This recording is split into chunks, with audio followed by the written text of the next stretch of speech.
দাদাগিরিতে দেবকে সঙ্গ দিতে হাজির হয়েছিলেন অভিনেত্রী শুভশ্রী গাঙ্গুলি। দাদাগিরি সিজন 11 একেবারে চমকে মোড়া।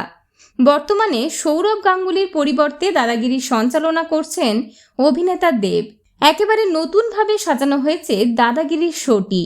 দেবের প্রায় প্রত্যেক শুরুতেই সঙ্গী হিসেবে দেখা গিয়েছে শুভশ্রী গাঙ্গুলিকে।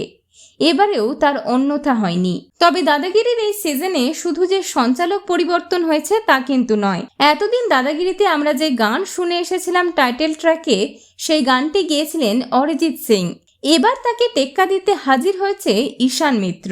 সম্প্রতি এক সংবাদ মাধ্যমের সাক্ষাৎকারে দেবকে প্রশ্ন করা হয়েছিল দাদাগিরির বিষয়ে সৌরভ গাঙ্গুলির সঙ্গে তার কথা হয়েছে কিনা। এই বিষয়ে দেব বলেন, দাদা আমাকে প্রচুর টিপস দিয়েছেন। দাদা খুব খুশি এই জায়গাটা আমি নিয়েছি বলে। সবাই জানো দাদার সঙ্গে আমার খুব ভালো সম্পর্ক। আমি দাদাকে রিপ্লেস করছি না, তবে যা হয় ভালোর জন্যই হয়। আমি খুব খুশি। বিনোদন জগতের আরও অন্যান্য খবর নিয়ে ফিরছি, জুড়ে থাকুন আমাদের সঙ্গে।